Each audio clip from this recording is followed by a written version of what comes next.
Hey guys, good morning. So it's early here on Wednesday morning. I think it's Wednesday, right? And I've been wrestling with this video. Usually I have a whole good idea of what I would like to say and do, and I usually run long. As you can tell, I'm a little wordy. But I'm trying to keep you guys engaged as best I can.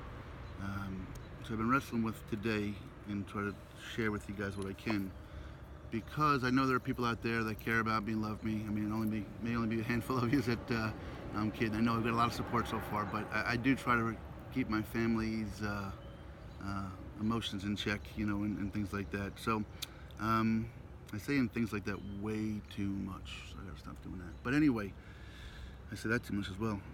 This morning I was figuring how to describe yesterday and last night and how much information to share or give, and things, my opinions, not my opinions, but my thoughts and how I saw the night go down. But I didn't want to get people upset. But at the same time, this journey is about these nights like last night, and I just think that I don't know how to be anything but transparent on this thing here. So what I'm trying to say, guys, is that before y'all jump through the hoop when I get done talking today and start blowing me up with emails and telling me I should have called you, or I should have reached out, or I should have done all these things, I appreciate all that. I know you love me. I know you got my back.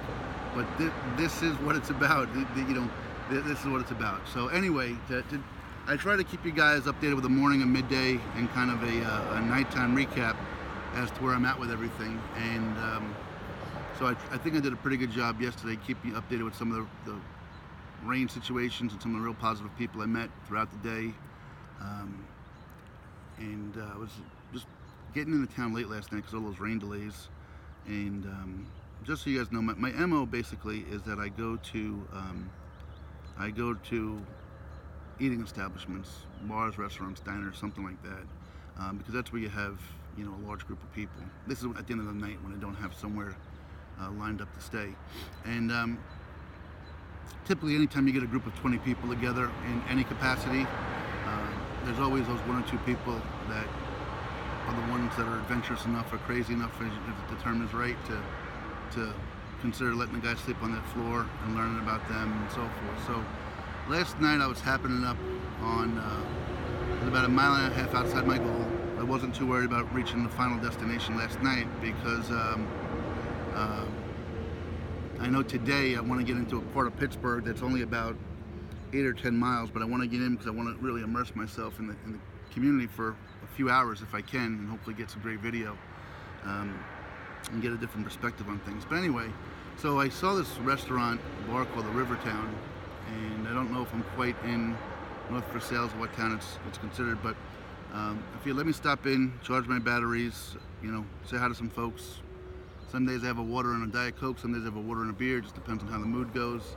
And so last night I got in there, and there were like three, I want to make this positive, but I don't want to also sugarcoat things. So there was three really interesting, positive folks in developments last night that I got to experience. So first of all, I'll talk later about the bartender's name was Rob, and just a really, really, really good guy. And you can learn so much by watching people. Every day that's what I'm doing. I'm learning what to do, what not to do. But I sat down and I ordered a beer and a water, and I was sitting next to a couple of guys from, as it turns out, from Jersey. And these guys have a pretty cool gig for a job that they deal with emissions and basically smokestacks and keeping our environment clean. They work for a private firm, but they had a 5.5 hour drive back to Jersey last night. This is where I love these guys. I know Mike was the one I spoke most to. I forgot the other gentleman's name though. God, I apologize. I forgot his name, I'm sorry. Anyway, these guys had a 5.5 hour drive back to Jersey last night, but they saw an all-you-can-eat crab leg thing on the marquee, and they stopped, and I got to tell you, I was almost jealous because these guys probably did 17, 18 plates of crab legs. It was insane. But it was just good to talk to some guys, and like I said, if I have 5.5 hours to drive home, as much as I like crab legs, I'm going to find a way to just get home But these guys maxed it out and waited to the very end, and then hit the road. But they were polite to me. They took my cards, and hopefully they'll be following me. So, Mike, and I apologize to you, buddy, if you get this today or you hear this. It was nice meeting you guys last night. And then I met another gentleman who is everything you want to meet in somebody. It's a gentleman named Eric. He might have been a regular there, I don't know. But highly intelligent, definitely set in his way and his opinions. Fun guy to just talk to and shoot the breeze with. And in fact, at one point, Rob said, "That's the guy. He's our guy here you want to get with." And for the early part of the night, I thought that he might be the floor that I crashed on. But after several hours of conversation, he kind of said, "Hey, I live in the other direction, 3 or 4 miles." And I wanted to say, "Well, don't mind, you can just drop me back off here in the morning." I guess I also could have said I wouldn't mind walking the extra 4 miles for a floor. But again, part of what I'm doing, at least this is what's working for me, is I won't hitch a ride. I won't ask for money. I won't even ask for a floor per se. I kind of just mention what I'm doing. And if somebody offers a floor, or somebody offers $5 to buy me a lunch or something like that, I'll graciously accept it. So I didn't press that. So between Rob, the 2 gentlemen from Jersey, Mike and his buddy, and Eric, there was a lot to learn last night. At the same time, there was there was another couple that I thought was fascinating. One of the biggest things I've learned on this journey has been acceptance of others. And it's done well by me in my home life, just dealing with some people at home during this time. And there was a couple there that was, there's a line in the movie Rocky. First of all, everyone thinks Rocky is a sports movie, and it is, but Rocky is really a love story. And there's a line in the movie Rocky that's always struck me, and it's when Paulie says to Rocky, "What do you like my sister for? What do you see in her?" And he says, "I don't know, we fill gaps." And he says, "What do you mean we fill gaps?" And he says, "I don't know, I got gaps, she's got gaps, we fill gaps." And to me, that is the definition of what a perfect relationship is. There's nobody perfect, right?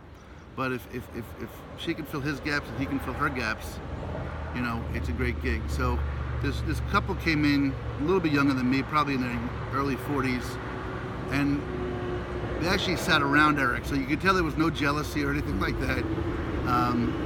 And the banter back and forth was just hysterical because I'm not going to use their names for reasons I'll say later on, but she was a little flighty, just a fun, happy, person. I joked around and said, I want to spend the day on her planet one time because she was that much fun.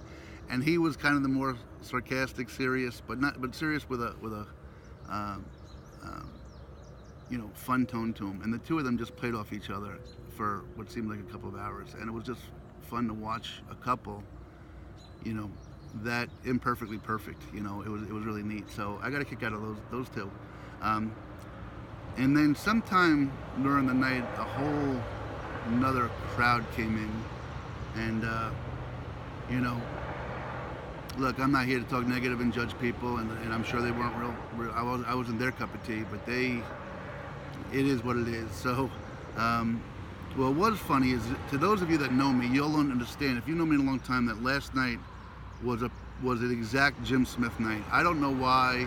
All my life, people have come up to me and told me things that they would never tell anybody else. And I don't know if it's just the way I come across. I don't know if they feel they can trust me because I'm not judging them. I don't know if they just see that I've got plenty of warts on my skin and plenty of skeletons in my closet, and they identify with that. I have no idea why.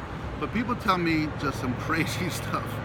So last night at one point, there was a group of folks there, and they were in and out. And one young lady came up to me and was sitting down talking to me, and she probably had a little too much to drink, but she was confessing to me apparently that she had fallen in love with one of the waitresses. And so of course that led to a conversation, and she wanted telling me how she wanted to marry her and asking my advice. And look, you only go around once, you might as well go tell her how you feel. I mean, she may not feel the same way, but you might as well tell her. And she did. And the other lady was perfectly gracious and said, "Hey, it's not my cup of tea, but thanks." And she was awesome. But like I said, there was this whole other dynamic that was a little bit bizarre. So young couple I was telling you about, they kind of were cool with things, and she was a little bit apprehensive. But he's like, no, man, look, if nothing else, I've got a porch you can sleep on. I've got a locked-in porch. Don't get offended. We may lock some doors on you, but you definitely have a place to stay and things like that. So we were, so I was hanging on tight, waiting for that to take place. And I think I told a few folks that I think I had a place to stay. And later on in the evening, though, they had to run out for, they had to stop by a friend's house. And they said they'd be back later. That had me kind of question if they'd be back at all or not. You never know. But again, that's what this journey's about, to find out what's going on. So I got to try to wrap this up here quickly. This time runs out so quick on me. Anyway, they were gone for a while. We had texted, and we had each other's number. But again, I'm not going to text them and say, hey, are you coming to get me? You're coming to get me. Just let it ride. And things got a little bit out of hand with the other group and this one young lady. And going back to Rob, Rob could have been a school teacher of rabid fourth graders. He could have been a bartender at a bar with some people that were getting a little surly. He could have been a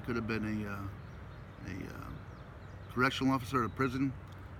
He didn't change his, and he's not a big guy. He just spoke to these people with dignity and respect, very quietly, very softly, very directly, and some of these surly people heard the message and addressed the situation and handled it. And it was just really, really cool to see that you don't have, I'm very passionate and get animated and get up and down, and you know, he was just cool as a cucumber. You can tell it wasn't his first rodeo, and it was a pretty good deal. So I really appreciated, you know, watching him in action last night on every level, and he was nothing but polite to me. So now the night got a little bit later. It was getting, for those of you that don't know, I literally most nights sleep about 3 hours a night. I don't know why that is, I just do. So now I hadn't heard back from the other couple, and I was trying to decide what to do, and they said, hey, North Versailles is only a mile up the road that way, but you know what, 11 o'clock at night, a mile up the road after walking, you know, almost 20 miles during the day is not the most ideal situation. And then they said, hey, there's a couple motels you pass only a half mile back that way, and that was an option.